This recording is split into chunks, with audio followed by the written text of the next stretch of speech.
பெருமாள் வாயை திறந்தா அக்னி இருக்குங்கிறா. அது அப்படியே பிரத்யட்சமா தெரியறது இல்லையா? முகமபி தஹனோ எஸ்ய வாஸ்தேயம் அப்திங்கிறது சஹஸ்ரநாமம். அதனால பெருமாள் அங்க என்ன பண்ணார்னார், ஆ அப்படின்னாராம் கிருஷ்ணர், அப்படியே அக்னி உள்ள போயிடுத்தான். ஏன் போச்சுன்னு வல்லபாச்சாரியர்னு ஒரு ஆச்சாரியன், வல்லபாச்சாரியர் புஷ்டி சம்பிரதாயத்தை சேர்ந்தவர். இன்னைக்கு நீங்க ராஜஸ்தானுக்கு போனேன்னா நாத் துவார் அப்படின்னு ஒரு இடம் உண்டு. நவத்வாரகையில் முக்கியமான க்ஷேத்திரம். அங்க பெருமாளுக்கு ஸ்ரீநாத் ஜி அப்படின்னு பேர். அந்த வல்லபாச்சாரியர் அமைத்ததுதான் புஷ்டி சம்பிரதாயம். அவர் ஸ்ரீமத் பாகவதத்துக்கு சுபோதினின்னு ஒரு வியாக்கியானம் பண்ணியிருக்கார். அந்த வியாக்கியானத்துல கிருஷ்ணர் ஏன் பருகினார் அந்த நெருப்பைன்னு சொல்றார். ஏன்னா முகமபி தகனோ, வாய் முழுக்க அக்னி வந்திருக்கு, அக்னி அவர் வாயிலேந்து வந்ததுன்னு சொல்லிவிடுத்தான் வேதம். இப்ப அவர் நிரூபணம் பண்ணணும், வந்த அக்னி உள்ள போச்சுனாதான் எல்லாரும் நம்புவா, அதனால பண்ணார்னார். பட்டதிரியில் ரொம்ப அழகா எடுத்தார். என்ன ஆச்சரியம் பாருங்க, ஸ்ரீமன் நாராயணியம் அக்னிக்கு வேதம் சொல்லியிருக்கு பீத்தத்துவம் உண்டு. அக்னி has the feature or the quality called as பீத்தத்துவம் is what Vedas proclaim. பீத்தத்துவம்னா அந்த நாள் வரைக்கும் எல்லாரும் என்ன புரிஞ்சுண்டாலாம், எது மஞ்சளா இருக்கோ அது பீத்தத்துவம். பீத்தகவாடை பிரானார் பரமகுருவாகி ஆழ்வார் எடுக்கிறார். பீத்தகவாடை பிரானார் பெருமாள் தரிச்சுட்டு இருக்கக்கூடிய மஞ்சள் பட்டு.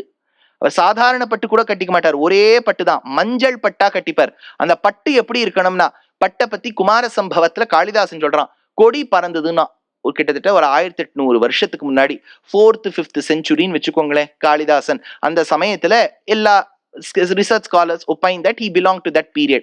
அப்போ கொடி பறந்ததுங்கிறான். எப்படி இருக்கு கொடி? சில்கியா இருக்குன்னு சொல்லலாம் இல்லையா?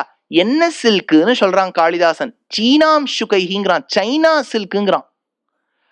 அதாவது இப்ப நம்ம சொல்றோம் இல்லையா, நம்ம பாரத தேசத்துல இருந்தவாளுக்கு அந்த காலத்துல இன்டர்நெட் கிடையாது, வேற தேசத்துல என்ன பண்ணிட்டு இருந்தானே தெரியலன்னு சொல்றோம் பாருங்க. கிளியரா கண்ட்ரி பேரை சொல்றான், அது என்ன மெட்டீரியல்னு சொல்றான் காளிதாசன். ஒண்ணுமே இல்ல, ஒரு 500 வருஷத்துக்கு முன்னாடி வெங்கடாத்வரி கவி என்கின்ற மகான் இருந்தார். அவரை பத்தி நான் ஸ்ரீசூக்தத்துல சொன்னேன். லக்ஷ்மி சஹஸ்ரம்னு ஒரு காவியம் எழுதியிருக்கார். அவர் தாயாரோட நாக்க வர்ணிக்கிறார். ஒரு 10 ஸ்லோகங்கள் நாக்க வர்ணிக்கிறார். அதுல ஒரு ஸ்லோகம் தாயாருடைய நாக்கு எப்படி செவந்திருக்குங்கிறார். என்ன அழகா சொல்றார், ஆந்திர தேசத்துல இருக்கக்கூடியவாளுடைய சாப்பாடு சாப்பிட்டா நம்ம நாக்கு எப்படி செவக்குமோ அந்த மாதிரி செவந்திருக்குங்கிறார்.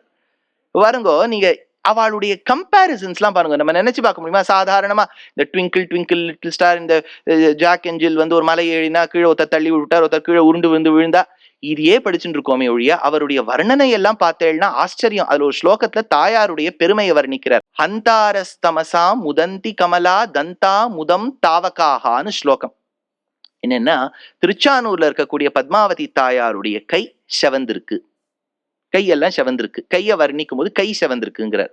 ஏன் செவந்திருக்கு அப்படின்னு யாராவது கேட்பா இல்லையா? ஏதாவது ரேஷா, அலர்ஜியா, அலெக்ரா போடணுமா, ஏதாவது கேட்பா இல்லையா? எதுக்கு செவந்திருக்கு அப்படின்னா, அவ வளையல் இப்படியும் அப்படியும் போறதான் செவந்திருக்கான். அப்படி பார்த்து பார்த்து வளையல் வாங்கும்போது அப்படிலாம் போனா செவக்காதேன்னா அதுக்கு ஒரு கதை சொல்றார். என்னன்னா, தாயார் இப்படி வளையல் தரித்தவள் கையில இப்படி ஒரு கிளிய பிடிச்சுட்டு இருக்காளாம், சுக. அந்த கிளி தான் வளர்த்த கிளி. ஆண்டாள் சொல்றா இல்லையா, உன்னோடு தோழமை கொள்ளுவான் குயிலே கோவிந்தன் வர கூவாய், இன்னடிசிலோடு பாலமுதூட்டி வளர்த்த என் கோல கிளியை உன்னோடு தோழமை கொள்ளுவான் குயிலே கோவிந்தன் வர கூவாய். பெருமாள் கிட்ட போய் நீ தூது சொல்லு, நான் அவரை ரொம்ப விரும்புறேன்னு கிளியே அந்த குயிலை பார்த்து சொல்றா. குயில் கேட்கறது, சரி நான் பெருமாள் கிட்ட போய் சொன்னா நீ பிரத்யுபகாரமா எனக்கு என்ன பண்ணுவேன்னு கேட்கறது. அப்ப ஆண்டாள் சொல்றா, நன்னா சாப்பாடு போட்டு கொழு கொடு நான் ஒரு கிளியை வளர்த்து வச்சிருக்கேன், கிளியை உனக்கு கல்யாணம் பண்ணி வச்சுடுறேங்கிறா. கோலக்கிளியை உன்னோடு தோழமை கொள்ளுவான் குயிலே கோவிந்தன் வர கூவாய். கிளி அழகா பத்மாவதி தாயார் பிடிச்சுட்டு இருக்காளாம். கிளி பத்மாவதி தாயாருடைய திருமுகத்தை பாக்குறதாம். அவளுடைய திருமுகத்துல கொவ்வை செவ்வாயை திருத்திருக்காளாம். she has applied lipstick. Lipstick is not at all new to our country. We were great innovators. பர்ஃபியூம்லேருந்து சாண்டல்வுட்லேருந்து எல்லாம் பர்ஃபியூமரி எல்லாமே யூஸ் பண்ணியிருக்கோம் நம்ம. கொவ்வை செவ்வாய் திருத்தினா குரு பரம்பராசாரத்துல ஆண்டாள் தன்னோட அழகை பார்க்கறதுக்கு கொவ்வை செவ்வாய் திருத்தி மாலை தரித்து கூரை பூண்டு 9 கஜம் கட்டிண்டு தன்னுடைய அழகை அந்த கிணறுல பார்த்தாளாம். பாவாடையோட 9 கஜம் கட்டி மாலையை போட்டு லிப்ஸ்டிக் போட்டு கொண்டையை போட்டு பார்த்திருக்கா. அதனால அவ்வளவு அழகா கொவ்வை செவ்வாய் திருத்தி அங்க பத்மாவதி தாயாருக்கு கொவ்வை செவ்வாய் பழம் போல் பிம்பாதரம்பர் அம்பாளுடைய அந்த அதரத்தை வர்ணிக்கும் போது காளிதாசன் குமார சம்பவத்துல அதுல லிப்ஸ்டிக் போட்டு இருக்கா. இப்ப அந்த கிளி தன்னை பாக்குறத பார்த்துட்டு பத்மாவதி தாயார் சிரிக்கிறாளாம். சிரிக்கும் போது 2 பல்வரிசை இருக்கு இல்லையா, அது விளவிளேர்னு இருக்கு. ஆனா இவளுடைய அந்த அதரங்கள், மேல் அதரம் கீழ் அதரத்தில் இருக்கக்கூடிய சிவப்பு அந்த வெள்ளவளையர்னு இருக்கக்கூடிய பல் மேல தரித்து அது மாதுளை கொட்டை போல இருக்கும். கையில இருக்கக்கூடிய கிளி அது மாதுளை கொட்டைன்னு நினைச்சுண்டு சாப்பிட போறதான். இல்லை, இதனுடைய பற்கள்னு தாயார் தடுக்கும் போது வளையல் இப்படியும் அப்படியும் போய் கை செவந்து போயிடுத்துனர். ஹந்தாரஸ்தமசாம் உதந்தி கமலா தந்தாமுதம் தாவகானர். இது ஒரு ஸ்லோகத்துக்கு அர்த்தம் சொல்றேன். இந்த மாதிரி 1008 எழுதியிருக்கார். சௌந்தர்ய ஸ்தபகம், சித்திரஸ்தபகம், நக்ஷத்திர ஸ்தபகம், எவ்வளவு அழகா எழுதியிருக்கார். கட்டாட்ச ஸ்தபகம், க்ஷமா ஸ்தபகம், மாங்கல்ய ஸ்தபகம், ரொம்ப அழகா எழுதியிருப்பார். சரி, இப்ப விஷயத்துக்கு வந்துடுறேன். என்னன்னா, அப்பேற்பட்ட பெருமாள் பீதகவாடை பிரானார். பெருமாள் தரிச்சுட்டு இருக்கக்கூடிய பட்டு மஞ்சள். நெருப்புக்கு என்ன குணம் சொல்லியிருக்கு வேதம்? பீத்தத்துவம். அத்தனை நாள் வரைக்கும் எல்லாரும் புரிஞ்சுன்றது நெருப்புக்கு இருக்கக்கூடிய பீத்தத்துவம்னா மஞ்சளா இருக்குன்னு.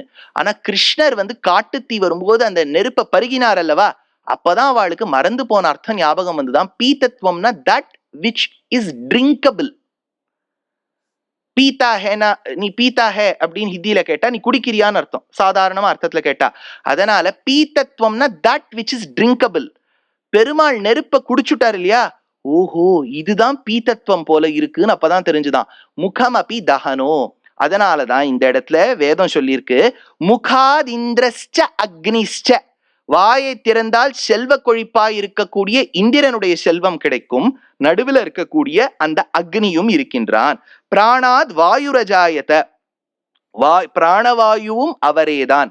அதனாலதான் பட்டத்ரியில் ஒவ்வொரு இடத்திலும் ஸ்ரீமன் நாராயணியத்தில சொல்லுவார், வாயுவினால் வந்த ரோகம் அவருக்கு. ருமட்டைட் ஆர்த்ரைட்டிஸ் இல்லையா, நீங்க ஆயுர்வேத சாஸ்திரம் தெரிஞ்ச ஒரு வைத்தியர்கிட்ட போனேன்னா அவன் 3 சொல்லுவா. பித்தத்தால வந்திருக்கு, வாயுவினால் வந்திருக்கு. நம்ம பெரியவா எல்லாமே ராத்திரி பொதுவா வாழைக்காய் சாப்பிடவே மாட்டா.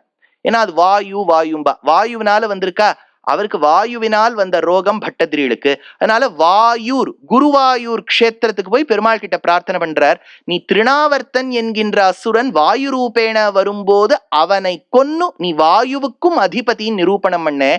உன்னுடைய சுவாச காற்றுதான் வாயு, என்னுடைய வாதரோகத்தை நீ தீர்க்க வைக்க மாட்டாயான்னு கேட்கிறார் பட்டத்ரிகள். அதனால இந்த இடத்துல எடுக்கிறது வேதம் பிராணாத் வாயுரஜாயத. இப்போ இவ்வளவு தேவதைகள் பெருமாள் கிட்டேன் வந்திருக்குன்னு சொல்றா. சூரியன் வந்திருக்கார், கண்லேந்து வந்திருக்கார். சந்திரன் மனசிலேந்து வந்திருக்கார். அக்னியும் இந்திரனும் முகத்திலேந்து வாயிலேந்து வந்திருக்கா. அடுத்தது அவருடைய பிராணன் தான் வாயு. இப்ப இந்த வேதத்தை ஆராய்ச்சி பண்ணக்கூடிய நம் தேசத்துக்காரர்கள், ஏன்னா இப்போ 2 விதம் ஞானத்தை நீங்க கேட்கலாம். இப்ப நீங்க என்கிட்ட ஏதாவது PhD இருக்கா நீங்க கேட்கலாமோ. Have you done PhD in Hinduism? PhD எல்லாம் பண்ணல. Have you done any degree? ஒரு டிகிரியும் பண்ணதில்லை. நம்ம ஞானம் எல்லாம் 5 ஆச்சாரியன் கீழே ட்ரெடிஷ்னலா வாசிச்சு வந்த ஞானம். இது ஒரு ப்ராசஸ். இன்னொரு ஸ்டைல் இருக்கு. அதாவது ஆச்சாரியன் கீழே வாசிக்கணுங்கிறது இல்லை, நீங்க ஏதாவது ஒரு யூனிவர்சிட்டியில என்ரோல் பண்ணி PhDக்கு ஒரு டாபிக்கை சஜஸ்ட் பண்ணி நீங்களா ஆராய்ச்சி பண்ணி அதனுடைய பொருளை கொண்டு கொள்வது. இது தப்பு கிடையாது. ஏன்னா நம்ம சாஸ்திரமே என்ன சொல்லிடுத்தோ, உனக்கு எல்லா ஞானமும் ஆச்சாரியனே கொடுக்கணுங்கிறது இல்லை, ஒரு கால்வாசி தான் ஆச்சாரியன் கொடுப்பார். பாக்கி இருக்கக்கூடிய பகுதிகள்லாம் நம்மளா பெரியோர்களை கேட்டு தெரிந்து கொள்ள வேண்டும். நிறைய நாம் ஆராய்ச்சி செய்ய வேண்டும், எல்லாம் கலந்து பார்க்க வேண்டும். இந்த மாதிரி ஆராய்ச்சி பண்ணக்கூடியவாள்ல என்ன சொல்றா, வேதத்துல அக்னி, வாயு, இந்திரன் இவாளை பத்தி தான் சொல்லியிருக்கு. நீங்க என்னவோ பெருமாள் பெருமாள் பெருமாள் பெருமாள் நடிச்சுக்கிறேன். பெருமாள் அந்த இடத்த தெரியலையே, அக்னியை பத்தி தானே சொல்லியிருக்கு, வாயுவை பத்தி தானே சொல்லியிருக்கு அப்படின்னு சொல்லுவா. அதனாலதான் பூரணமா ஆச்சாரியன் கீழே வாசிச்சா இந்த சந்தேகங்கள்லாம் போகும். பிரம்மசூத்திரத்துல ஒரு சூத்திரத்துல எடுக்கிறார் பாதராயணர், வேதத்துல எங்கெல்லாம் அக்னி, வாயு, வருணன், யமன், மித்ரன் இவாள்லாம் அஸ்வினி தேவதைகள்லாம் சொல்லப்பட்டிருக்கோ அத்தனைக்கும் அந்தராத்மாவா இருக்கக்கூடிய ஒருவனைத்தான் வேதம் சொல்லியிருக்கு. So if at all you come across this question, when either you visit inside India or outside India, many of them will ask, is Hinduism a polytheistic religion or a monotheistic religion? ஏன்னா western ரிலிஜன்ஸ்லாம் ஒரே கடவுள் தான், அவளுக்கு அதுல சந்தேகமே ஒரே கடவுள் தான், சந்தேகமே இல்லை. நீங்க தான் சொல்றேன் பல கடவுள்கள் இருக்கான்னு சொல்றேன். So you talk about gods. So you say whether you believe in monotheistic religion or polytheistic religion னு கேட்டா நீங்க விக்கியாச்சாரியர்னு ஒருத்தர் இருக்கார். அவர் என்ன சொல்றாரு, நம்ம polytheistic religionங்கிறார். We are not essentially polytheistic. We believe in monotheism but in many forms. We don't believe in many gods. We believe in one in many forms.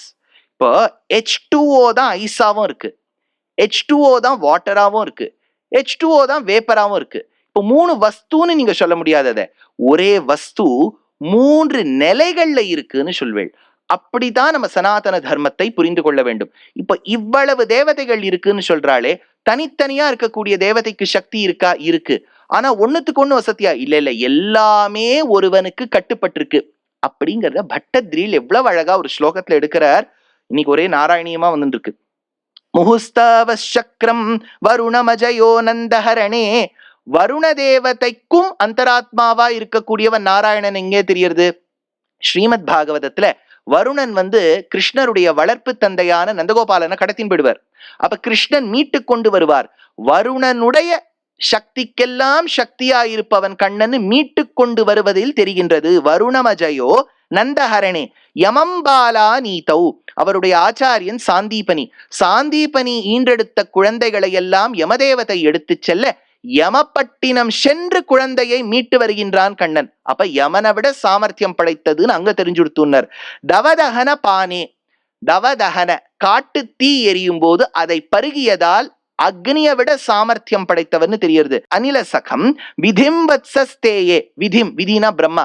Brahma அந்த கன்றுகளையும் குழந்தைகளையும் கடத்தி செல்ல அந்த பிரம்மாவுக்கு தன்னுடைய அகங்கார சமனம் ஏற்பட பெருமாள் நிரூபணம் பண்ணதால் பிரம்மாவை காட்டிலும் உயர்ந்தவன் ப்ரூவார்து. கிரிஷமகிய பாணஸ்ய சமரே விபோ விஸ்வோத்கர்ஷி ததயம் அவதாரோ ஜெயதிரே.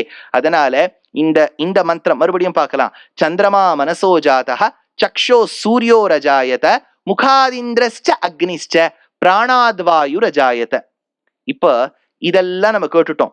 அடுத்த மந்திரம் நாப்யா ஆசீத் அந்தரிக்ஷம் ஷீர்ஷ்ணோத்யௌஹு சமவர்த்தத பத்யாம் பூமிர் திசஸ்ரோத்ராத் ததா லோகாகும் அகல்பயன் அப்படின்னு இருக்கு இந்த மந்திரம். இதுக்கு சொல்றார் நாபி பிரதேசாத் அந்தரிக்ஷ லோகா அபூத். பெருமாளுடைய நாபியிலிருந்து, புருஷனுடைய நாபியிலிருந்து வந்ததுதான் அந்தரிக்ஷம் அப்படிங்கிற இடம். அந்தரிக்ஷம்னா ஆகாசத்துக்கும் மேல் உலகத்துக்கும் பூமிக்கும் நடுவில் இருக்கக்கூடிய பாகத்துக்கு அந்தரிக்ஷம்னு பேர். அது நாபியிலேந்து வந்ததுன்னர். இது எப்படி புரியும்னர்? அந்தரிக்ஷ பாகத்துல தானே பிரம்மா இருக்கார். அவரை படைச்சது கமலம் தானே. அந்த கமலம் உற்பத்தமானது நாபியிலிருந்து. அதை சொல்ற ரொம்ப அழகா. தேக மத்தியே பிரதேசாத்து நாபிஸ்தானாத்து அந்தரிக்ஷம். ஒரு உடம்புக்கு எப்படி நாபிங்கிறது நடுபாகமோ, ஆகாசத்துல இருக்கக்கூடிய தத்துவங்களுக்கும் பூமியில இருக்கிறதுக்கும் நடுவில் இருக்கக்கூடியது அந்தரிக்ஷம். அதனால அந்தரிக்ஷம் அவருடைய நாபியிலேந்து வந்திருக்கு. புரிஞ்சுக்கோனர். சூரிய மண்டல பூமண்டலயோஹோ மத்தியதேச பூதா அந்தரிக்ஷலோகா ஆசீத். சரி, அந்த நாபியிலிருந்து வந்தது யார்? ஒரு கமலம். கமலத்தில் வந்தவர் யார்? பிரம்மா. இப்ப நமக்கு திருவனந்தபுரத்துக்குலாம் போனேன்னா அங்க மேல பிரம்மா இருப்பார், கீழே நாபி, திருமுக மண்டலம் இருக்கும். அப்படின்னா பிரம்மா எப்படி எட்டி பார்த்தா பெருமாள் தெரிவார். இது அர்ச்சாவதாரத்துல அவ்வளவு பெருசா வர முடியாதுங்கிறதுக்காக அவ்வளவு சிறுசா தன் ஆக்கின்னு இருக்கார் பெருமாள். ஆனா ஸ்ரீமத் பாகவதத்துல சொல்லப்பட்டிருக்கு, பிரம்மாவை படைச்சுட்டார். பிரம்மாவை படைச்சுட்டு அவர்கிட்ட ஒண்ணுமே கொடுக்கல. அவருக்கு யார்? இந்த படங்கள்ல எல்லாம் எங்கேயாவது அடிக்கடி பட்டு கொடுத்துனா முதல்ல அவர் கேள்வி கேட்பா, நான் யார்? இங்க பாத்திருக்கல, எங்கேயாவது சுவாதீனம் எல்லாம் போயிடுத்துனா நான் யாருன்னு கேட்பா. பிரம்மா பாவம் இங்க உட்காந்து நான் யாருன்னு கேட்டுட்டு இருக்காரு. கேட்டுட்டு இருக்கும்போது அவர் தாமரை தெரியறது. யோசிச்சு பாருங்க, ஏதோ ஒரு படத்துல அவர் சொல்வாரு, எனக்கு இதை கண்டா பயம், அதை கண்டா பயம், இதை கண்டா பயம்னு. அவர் அந்த மாதிரி இந்த இடத்துல பிரம்மா என்ன பண்ணார்? தாமரையை பிடிச்சிட்டு இருக்காரு. தாமரையின் இதழ நீங்க உங்க பால்கனியில கிரில்ல பிடிச்சுக்கிற மாதிரி அந்த தாமரையின் இதழ பிடிச்சிட்டு கீழே எட்டி பாக்குறார் பிரம்மா. ஏன்னா அவர் யாருன்னு முதல்ல அவருக்கு தெரியாது, எதற்கு வந்திருக்கோன்னு தெரியாது, படைச்சவர் யாருன்னு தெரியாது. அதனால பிரம்மா பாகவதம் சொல்றது இப்படி பிடிச்சிட்டு கீழே எட்டி பார்த்தாராம், இருள் தான் தெரியுறதாம். அப்ப திடீர்னு பார்த்தா பச்சையா ஒரு இடத்துல அந்த தாமரை கீழே இருக்கக்கூடிய நாளம் தெரிஞ்சுதான். பிரம்மா கொஞ்சம் அப்படியே நழுவி நழுவி நழுவி அந்த நாளத்தை பிடிச்சுண்டு அப்படியே இந்த சறுக்கு மரத்துல போற மாதிரி போயிட்டே இருக்காராம். ஏன்னா அதனுடைய தருவை கண்டுபிடிச்சுட்டா, எங்க உற்பத்தமாச்சுன்னு கண்டுபிடிச்சுட்டா தான் யார்கிட்டேந்து வந்திருக்கோன்னு தெரியும். பிடிச்சுன்னு நாளத்தை பிடிச்சுன்னு போயிட்டே இருக்கார். அப்ப பாகவதம் ரொம்ப வியப்பா சொல்றது, இப்படி போயிட்டே இருக்கார், பாதி வழி போயிட்டார், 500 சதுர்யுகங்கள் ஆயிடுத்தான். இனிமே நம்ம கீழே போக கூடாது, ஏன்னா எப்ப நம்ம இங்க போறதோ அப்படின்னு நினைச்சு தங்கிட்டார். இப்ப அவருக்கு அடுத்த கவலை, இப்ப திரும்பி போறதுக்கு அவ்வளவு தூரம் ஏறணும். எப்பவுமே நீங்க ஒரு ஒரு இடத்துக்கு போயிட்டேன்னு வச்சுக்கோ, ஏறும்போது நமக்கு தோணும், ஐயோ திரும்பி இவ்வளவு தூரம் இறங்கி வரணுமான்னு. அதனால இப்ப இவர் ஏறி போகணும். அப்பதான் அந்த அஷரீரி வாக்கு ஒண்ணு சொல்லித்தான், பிரம்மனே உனக்கு எல்லா விஷயமும் தெரிந்து கொள்ள வேண்டும் என்றால் 16வது எழுத்தையும் 21வது எழுத்தையும் சேர்த்து பார். 16வது எழுத்து த, 21வது எழுத்து ப. தபஸ்வாத்தியாய நிரதம் தானே ராமாயண ஸ்லோகம். தபம் பண்ணி பார்த்த உடனேதான் அவருக்கு யார்கிட்டேந்து உற்பத்தமாச்சுன்னு தெரியுது. அப்படின்னா பிரம்மாதான் நாபி கமலத்தில் தோன்றினார், அந்தரிக்ஷ பாகம். இப்போ இன்னொரு விஷயம் தேசிகன் எடுத்தார் பகவத்யான சோபானம்ங்கிற இடத்துல, சம்பிரீணாதி பிரதிகலமசௌ மானசம்மே சுஜாதா கம்பீரத்வாத் வச்சன சமயே கூட நிக்ஷிப்த விஸ்வா நாளீகேன ஸ்புரிதரஜசா வேதசோ நிர்மிமானா ரம்யாவர்த்த தியுதி சஹச்சரீம் ரங்கநாதஸ்ய நாபிஹி. பரபிரம்மம் யார் அப்படிங்கறது எப்படி கண்டுபிடிப்பேன்னு கேட்டார் தேசிகன். எல்லாருடைய தொப்புள பார்த்துட்டே போங்கிறார். என்ன சுவாமி இது, யார் பரபிரம்மம்னா முதல்ல எல்லாருடைய தொப்புள் எல்லாம் பார்த்துட்டே போனோம்னு என்ன இருக்கார். இல்ல பார்த்தா என்ன தெரியும்னு கேட்டா தேசிகன் எடுக்கிறார், பார்த்துட்டே வாங்கோ, எந்த தொப்புள் பாகத்தில் தாமரையில இருக்கக்கூடிய மகரந்த பொடிகள் இருக்கோ அதுதான் பரபிரம்மம். எப்படின்னார், ஏன்னா அந்த நாபியிலிருந்து கமலம் உற்பத்தமாச்சு. பிரம்மா எழுந்துப்பார் உட்காந்துப்பார், எழுந்துப்பார் உட்காந்துப்பார். அவர் எழுந்து உட்காரும் போது அந்த பத்மத்துல இருக்கக்கூடிய அந்த மகரந்த பொடிகள்லாம் பறந்து பறந்து போகுமா, அது பறந்து அந்த நாபி தேசத்துல போய் விழுந்துருமா. அப்படின்னா இந்த பிரம்மாவை படைத்த நாபிதான் அஜனாய் இருக்கக்கூடிய நாபி. அதனால அப்பேற்பட்ட நாபிய பார்த்துட்டுவான்னு சொல்றார். சம்பிரீணாதி பிரதிகலமசௌ மானசம்மே சுஜாதா கம்பீரத்வாத் வச்சன சமயே கூட நிக்ஷிப்த விஸ்வா நாளீகேன ஸ்புரிதரஜசா வேதசோ நிர்மிமானா. இன்னொரு அர்த்தம் எடுத்தார், இந்த விழுந்த மகரந்த பொடிகள்லேருந்து விழுந்த ஒவ்வொரு பொடியும் ஒவ்வொரு காலகட்டத்துல ஒரு பிரம்மாவாவே மாறிடுத்து. அப்பேற்பட்ட நாபியா ஆசீத் அந்தரிக்ஷம். இன்னொரு இடத்துல தேசிகன் இது தேவநாயக பஞ்சாஷத் அப்படிங்கிற இடத்துல எடுக்கிறார். நாகௌகசாம் பிரதமம் ஆதி குர்வதேதே நாபி சரோஜ ரஜசாம் பரிணாம பேதாக ஆராய விரிஹ தைர் பவதஹ சமீச்சி வீரோச்சிதா விபுதநாயக இத்யபிக்யா. எந்த பிரம்மாவானவன் ஆராதனம் செய்து கொண்டே இருக்கின்றானோ அந்த பிரம்மாவை படைத்த கமலம், கமலத்தை படைத்த நாளம், நாளம் உற்பத்தமான நாபி, நாபி இருக்கக்கூடிய பகவான். இதை சேவிச்சியான புருஷ சுக்தம் சேவிச்ச பலன்னர் நாபியா ஆசீத் அந்தரிக்ஷம். இன்னொரு இடத்துக்கு போகலாம். அமலநாதி பிரான்கிற பிரபந்தத்துல ஆழ்வார், திருப்பானாழ்வார் ஸ்ரீரங்கத்துல இருக்கக்கூடிய கிடந்த கோலத்துல இருக்கக்கூடிய பகவான் பெரிய பெருமாளுடைய கேசாதி பாதத்தை வர்ணிச்சர் அமலநாதி பிரான்ல. அதுல ஒரு இடத்துல சாதிக்கிறார், அந்தி போல் நிறத்தாடையும் அதன் மேல் அயனை படைத்தது ஓர் எழில். அயன்னா என்ன தெரியுமோ, அஜன் அர்த்தம். ஏன்னா அஜன்னு சொல்ல மாட்டா பிராச்சீன தமிழ்ல, அயன் அயன்பா. அதனால அந்த அஜன், அதனால அயனை படைத்தது ஓர் எழில் உந்தி. எவ்வளவு அழகான உந்தினர், ஓர் எழில் உந்தி. அப்படின்னா அர்த்தம் என்னன்னர் ரொம்ப அழகா வியாக்கியாத்தா சொல்றார். பொதுவா இங்க இருக்கக்கூடிய தாய்மார்களுக்கு இந்த விஷயம் தெரிஞ்சிருக்கலாம், இவர் சொன்னதை சொல்றேன். நிறைய குழந்தைகளை ஈன்றெடுத்த பிறகு பிறகு பிறகு ஒருவேளை அந்த நாபியை சுத்தி இருக்கக்கூடிய பாகத்தில் ஒன்னும் சில அம்சங்கள் தெரியலாம். ஓஹோ நிறைய வாட்டி இவ கர்ப்பம் தரிச்சிருக்காங்கிற விஷயம் தெரியலாம். கொஞ்சம் ஒருவேளை எழில் குறையலாம், அந்த யூத் கொஞ்சம் குறையலாம். ஆனா பெருமாள் இவ்வளவு பிரம்மாவை சிருஷ்டிச்ச பிறகும் எப்படி இருக்குன்னார் ஆழ்வார், எழில் உந்தி. அப்ப என்னமோ ஒரு கன்யகாஸ்திரியுடைய அழகான நாபி மாதிரி இருக்கே, அப்பேற்பட்ட நாபினர் படைத்ததோர் எழில் உந்தி மேலதன்றோ அடியேன் உள்ளத்தின் உயிரே. என் மனசுக்குள்ள நிக்கக்கூடியது இது பகவானுடைய நாபியாச்சே. அதனாலதான் ஸ்ரீரங்கத்துக்கு போனா ராமானுஜர் என்ன பண்ணுவாராம், சந்நிதியில சேவிக்கும் போது, பெருமாளை சேவிக்கும் போது, பட்டரே கொஞ்சம் வேஷ்டிய மேல இழுத்துருங்கோம்பறான். ஏன்னா பெருமாளுடைய உதரம் தெரியுமா, இடுப்பு தெரியுமா. ஏன் இடுப்பு தெரியக்கூடாதான்னு கேட்டா, அந்த இடுப்புல ஓரமா பார்த்தா ஒரு தழும்பு தெரியுமா. அன்னைக்கு யசோதை கட்டுண்ண கையரால் அந்த அந்த அந்த தழும்பு தெரியறது. அந்த தழும்பை பார்த்துட்டா பக்தர்கள் நகையாடுவாளாம், என்னவோ பெருசா நீ ரங்கநாதன் இருக்கே, உன்னதானடா அன்னைக்கு யசோதை கட்டி போட்டான்னு. பெருமாளுக்கு ரொம்ப வெக்கமா போயிடுமா, அவரை கொஞ்சம் எம்பாரஸ் பண்ணக்கூடாது, அதனால அந்த வேஷ்டிய மேல இழுத்துரும்பாராம். அப்பேற்பட்ட எழில் உந்தி மேலதன்றோ அடியேன் உள்ளத்தின் உயிரே. அதனால பெருமாள் இத அத்தனையும் படைச்சாரா, சேர்த்து எதை படைச்சான்னு வேதம். அப்ப பாருங்க, பத்பியாம் பூமிர் திசஹா ஸ்ரோத்ராத். பத்பியாம் பூமிஹி, அந்த பூமின்னு நம்ம பார்க்கக்கூடிய இடத்தெல்லாம் படைச்சது எது? பெருமாளுடைய திருவடி. ஞாபகம் வச்சுங்கோ, நம்ம நேத்து பத்பியாகும் சூத்ரோ அஜாயத்தன்னு சொன்னோம். இந்த இடத்துல பத்பியாம் பூமிஹி, நீ பார்க்கிற பூமி கூட அப்பேற்பட்டவனுடைய தாமரையை ஒத்த திருவடியிலேன்னு வந்திருக்கு. பத்பியாம் பூமிஹி திசஹா ஸ்ரோத்ராத், நீ பார்க்கக்கூடிய திக்குகள் எல்லாம் வடக்கு, தெற்கு, மேற்கு, கிழக்கு, வடமேற்கு, வடகிழக்கு, தென்மேற்கு, தென்கிழக்கு, மேல ஒரு திசை, கீழே ஒரு திசை. நீங்க 3Dல இமேஜின் பண்ணி பார்த்தீங்கன்னா Z ஆக்சிஸ் அண்ட் -Z இருக்கு இல்லையா? 8 + 2 10 திக்குகள். நீ பார்க்கிற திக்கு அத்தனையும் எங்கேருந்து வந்ததுன்னர்? திசஹா ஸ்ரோத்ராத்.